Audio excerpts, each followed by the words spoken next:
Now, President Trump is signaling to the world and America's enemies that the United States of America is back and that we will be leading from the front to deal with foreign policy challenges.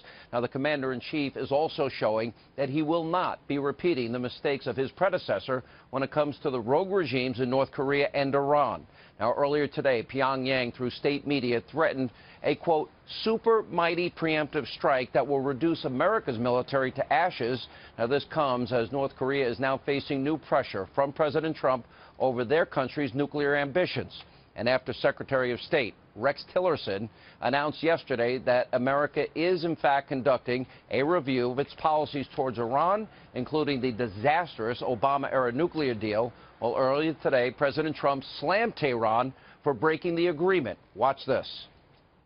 They are not living up to the spirit of the agreement, I can tell you that. And we're analyzing it very, very carefully, and we'll have something to say about it in the not-too-distant future. But Iran has not lived up to the spirit of the agreement, and they have to do that. Now, tonight, my message could not be more clear. These rogue regimes must never, ever be allowed to develop or acquire nuclear weapons. Now, letting them do so would put tens of millions of lives in immediate danger. North Korea, like we saw today, routinely threatens South Korea and America with their nuclear attacks. And the Iranians repeatedly call for the destruction of America, Israel. They say they want to wipe Israel off the map.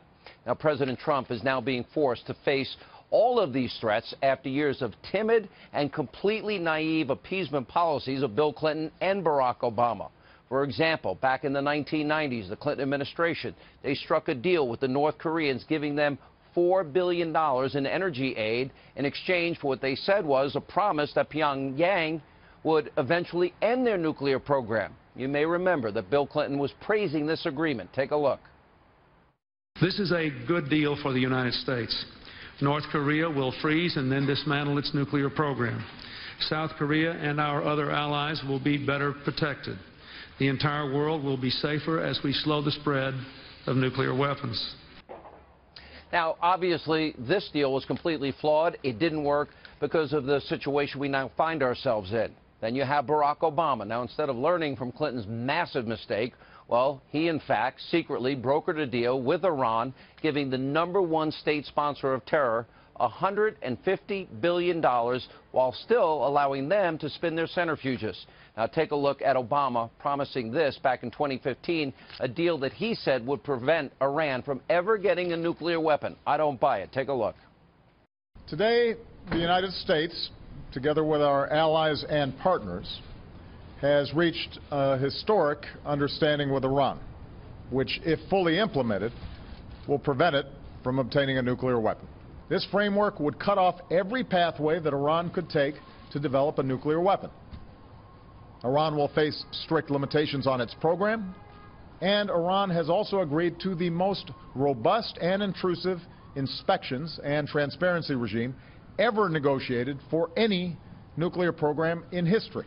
Oh, that's sort of like saying that the line in the sand, the red line in the sand, stopped Assad from ever using chemical weapons again. Didn't work. Now, we've been saying it for years on this program, and the Secretary of State, Tillerson, he is now making it clear that Iran nuclear deal does nothing to stop Iran from ever developing a nuclear weapon.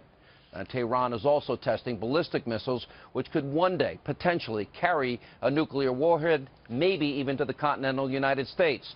Now, President Trump understands that when dealing with countries like North Korea and Iran, you've got to speak from a position of strength, because anytime weakness is shown, well, they will exploit it to their own advantage.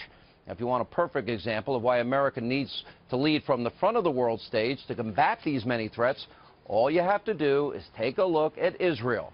Now, Israel shares a border with Lebanon, which is the home of the terrorist group Hezbollah, and Syria, which is engaged in a brutal civil war and where ISIS, of course, is headquartered. Now, it's next door to Iraq, where the Islamic State controls large portions of land, and that's close to Iran, a country that calls for Israel's destruction. Now, unlike America, by the way, Israel is not protected by thousands of miles of oceans. This country is, in fact, surrounded by enemies and complete chaos. That's why it is so critically important to listen to the warning of Israeli leaders, because they see and deal with these threats up close and personal every single day. Here